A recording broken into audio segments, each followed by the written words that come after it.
ഒരു വീടിനെ സംബന്ധിച്ചിടത്തോളം തെക്ക് വശമോ വടക്ക് വശമോ നഷ്ടപ്പെട്ടു പോയിട്ടുണ്ടെങ്കിൽ ആ വീടിന്റെ മൊത്തത്തിലുള്ള ബാലൻസിങ് തെറ്റും. അവിടെ നല്ല സ്മൂത്ത് ആയിട്ടുള്ള ഒരു ജീവിതം കെട്ടിപ്പടുക്കാൻ നമുക്ക് സാധിച്ചെന്നിരിക്കില്ല.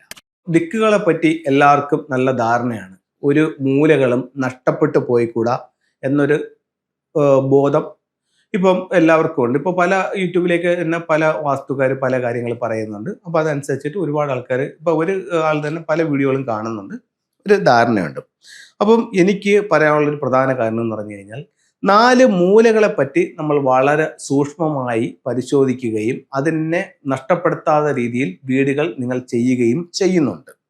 അതുപോലെ തന്നെ ഏറ്റവും പ്രധാനപ്പെട്ട 2 ദിക്കുകൾ കൂടി ഫെങ്ഷുയിൽ പറയുന്നുണ്ട്. ആ ദിക്കുകളെ ഒരു കാരണവശാലും നിങ്ങൾ ഒഴിവാക്കാൻ പാടില്ല. അതിലേക്ക് നമുക്ക് പോകാം. സൗത്ത്, നോർത്ത്, ഈസ്റ്റ്, വെസ്റ്റ്, ഇതാണ് 4 മഹാദിക്കുകൾ. ഇനി 4 മൂലകൾ: south west, north west, north east, south east. ഇങ്ങനെയാണ് 8 ദിക്കും ഒരു ബ്രഹ്മസ്ഥാനവും വരുന്നത്. ഇതില് ഈ 4 മൂലകൾ എത്രത്തോളം പ്രാധാന്യമുണ്ടോ അതുപോലെ പ്രാധാന്യമുണ്ട് ഈ പറയപ്പെടുന്ന തെക്കിനും വടക്കിനും.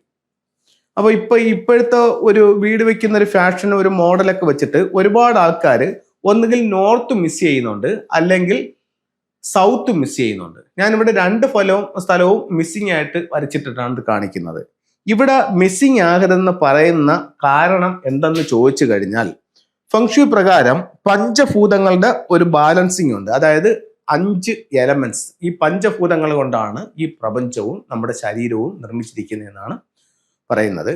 അതിൽ ഫെങ്ഷു പ്രകാരം ഈ 5 എലമെന്റ്സ് എന്ന് പറയുന്നത് earth, metal, wood, water, fire. ഇതാണ് ഈ ഒരു 5 എലമെന്റ്സ്. ഇത് ഈ 9 സ്ഥലങ്ങളിലായിട്ട്, ഇപ്പൊ നമുക്കറിയാം 3, ഇത് 3, 6, ഇത് 3, ഈ 9 സ്ഥലങ്ങളിലായിട്ട് ഈ പഞ്ചഭൂതങ്ങൾ ഉണ്ട് എന്നുള്ളതാണ് ഫെങ്ഷുയുടെ തിയറി.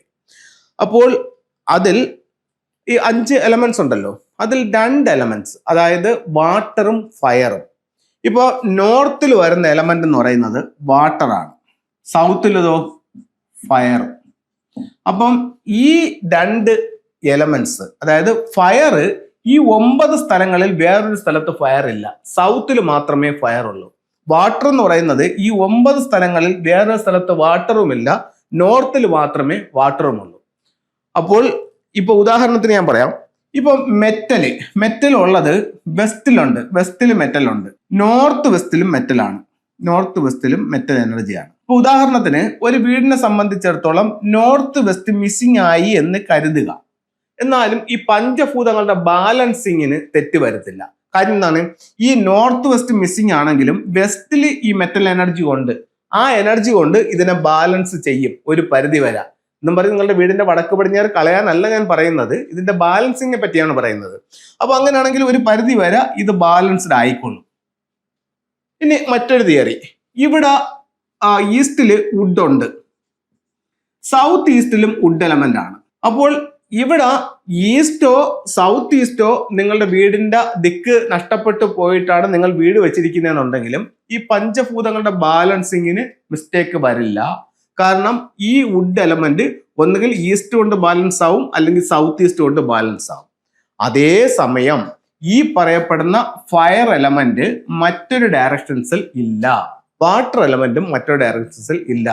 അപ്പൊ ഒരു വീടിനെ സംബന്ധിച്ചിടത്തോളം തെക്ക് വശമോ വടക്ക് വശമോ നഷ്ടപ്പെട്ടു പോയിട്ടുണ്ടെങ്കിൽ ആ വീടിന്റെ മൊത്തത്തിലുള്ള ബാലൻസിങ് തെറ്റും. അവിടെ നല്ല സ്മൂത്ത് ആയിട്ടുള്ള ഒരു ജീവിതം കെട്ടിപ്പടുക്കാൻ നമുക്ക് സാധിച്ചെന്നിരിക്കില്ല.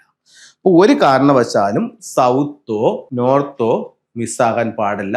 അത് തലമുറകളോളം നമ്മുടെ ജീവിതത്തെ ബാധിച്ചെന്നിരിക്കും. ഇപ്പൊ അങ്ങനെ നിങ്ങൾക്ക് നഷ്ടപ്പെട്ടു പോയിട്ടുണ്ടെന്നുണ്ടെങ്കിൽ ഉറപ്പായിട്ടും നല്ലൊരു ഫെങ്ഷി കൺസൾട്ടന്റ് സേവനം നിങ്ങൾ തേടുക. അവരുടെ നിർദ്ദേശപ്രകാരം അതിനെ കറക്റ്റ് ചെയ്യുക. ഉറപ്പായിട്ടും ജീവിതത്തിൽ മാറ്റങ്ങൾ കൊണ്ടുവരാൻ ഫെങ്ഷിയിലൂടെ നിങ്ങൾക്ക് സാധിക്കുന്നതാണ്. ഫെങ്ഷിയുടെ ചില എലമെന്റുകളെ പറ്റി നമുക്ക് നോക്കാം. നമുക്ക് ക്യാഷ് ബോക്സിൽ വെക്കാൻ വളരെ ഇമ്പോർട്ടൻ്റ് ആയിട്ടുള്ളൊരു ടൂൾ എന്ന് പറയുന്നത് ഒന്ന് ഗോമതി ചക്രമാണ്.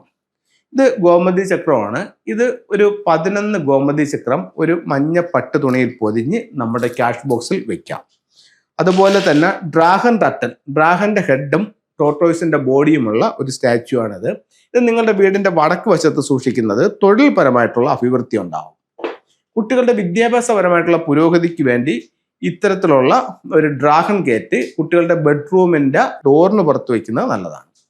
അതുപോലെ തന്നെ എർത്ത് എനർജിയെ എൻഹാൻസ് ചെയ്യാനായിട്ട് സൗത്ത് വെസ്റ്റോ നോർത്ത് ഈസ്റ്റോ മിസ്സിംഗ് ആയിട്ടുള്ളവർക്ക് ഇത്തരത്തിലുള്ള പിരമിഡുകൾ, നാച്ചുറൽ ആയിട്ടുള്ള പിരമിഡുകൾ വാങ്ങിച്ച് പ്രോഗ്രാം ചെയ്ത് നിങ്ങളുടെ വീടിന്റെ ഡയറക്ഷൻസിൽ വെക്കാം. അപ്പോൾ എല്ലാവർക്കും എല്ലാ ഐശ്വര്യങ്ങളും ഉണ്ടാവട്ടെ എന്ന് പ്രാർത്ഥിച്ചുകൊണ്ട് നിർത്തുന്നു. നന്ദി, നമസ്കാരം.